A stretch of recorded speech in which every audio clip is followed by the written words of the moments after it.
मोदी मंत्रिमंडल 3.0 का गठन हो चुका है। 9 जून की शाम सभी 72 मंत्रियों ने शपथ ले ली, जिसमें 30 कैबिनेट, 5 स्वतंत्र प्रभार और 36 सांसदों ने राज्य मंत्री पद की शपथ ली।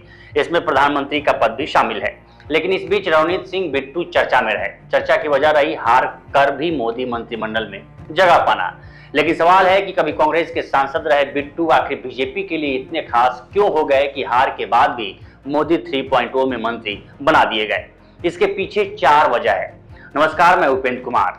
रवनीत सिंह बिट्टू का हार के बाद भी मोदी 3.0 में मंत्री बनने के पीछे पहली वजह पंजाब में बिट्टू के सहारे बीजेपी की नींव मजबूत करना है। जानकारों का मानना है कि पीएम मोदी ने 2024 के चुनाव की आखिरी रैली भी पंजाब से ही की थी। राजनीतिक पंडितों का मानना है कि पंजाब के राजनीतिक समंदर में अगर बीजेपी की नाव को पार कराने में मजबूत पतवार की भूमिका कोई निभा सकता है तो रवनीत सिंह बिट्टू ही हैं। दूसरी वजह रवनीत सिंह बिट्टू का राजनीतिक बैकग्राउंड है।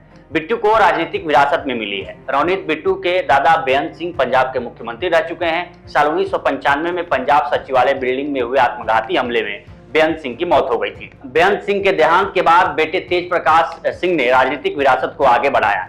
वे पंजाब के पूर्व मंत्री भी रह चुके हैं। उनकी छोटी बेटी गुरकमल कौर भी राजनीति में रही। बेअंत सिंह के बेटे तेज प्रकाश के बेटे गुरकीरत सिंह कोटली खन्ना से 2 बार विधायक रह चुके हैं और आज भी कांग्रेस के साथ हैं। वहीं बेअंत सिंह के दूसरे बेटे स्वर्णजीत सिंह ने राजनीति से दूरी बनाकर रखी, लेकिन उनके बेटे रवनीत सिंह बिट्टू ने राजनीति की राह देखी। रवनीत बिट्टू के राजनीतिक करियर की शुरुआत साल 2008 में युवा कांग्रेस के साथ शुरू हुई। 2008 में वे पंजाब यूथ कांग्रेस के पहले निर्वाचित अध्यक्ष बने। साल 2009 में पार्टी ने उन्हें श्री आनंदपुर साहिब से टिकट दिया और दादा बेअंत सिंह और पिता स्वर्णजीत सिंह के किए कामों के कारण वे आसानी से चुनाव जीत गए। इसके बाद पार्टी ने पहली बार चुनाव जीतने के बाद भी उन्हें होम अफेयर्स कमेटी का सदस्य बना दिया।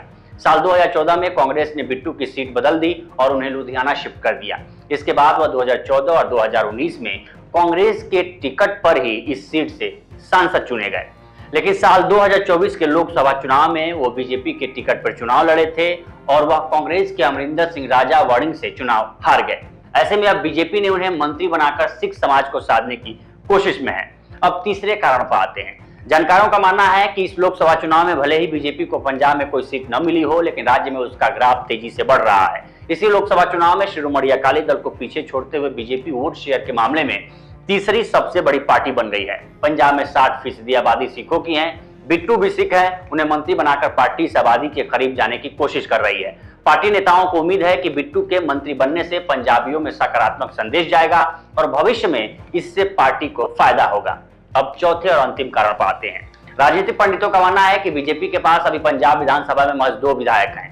इस लोकसभा चुनाव में पार्टी एक भी सीट नहीं जीत पाई, लेकिन अब उसका टारगेट साल 2027 का पंजाब विधानसभा चुनाव है। पार्टी लगातार पंजाब में अपने जनाधार को बढ़ाने की मुहिम में लगी है। काफी समय से ग्रामीण क्षेत्रों में जनाधार बढ़ाने के लिए कांग्रेस और अकाली दल के बड़े चेहरों को पार्टी ज्वाइन करवाई जा रही है। देखा जाए तो साल 2027 के विधानसभा चुनाव में अभी करीब 2.5 साल का समय बाकी है। रवनीत बिट्टू युवा हैं। पार्टी को उम्मीद है कि वो बिट्टू के जरिए इन 2.5 साल में पंजाब के पार्टी संगठन में जान फूंक सकेगी। फिलहाल इस स्टोरी में इतना ही। बाकी देश दुनिया की तमाम खबरों के लिए बने रहिए लोकमत हिंदी के साथ। नमस्कार।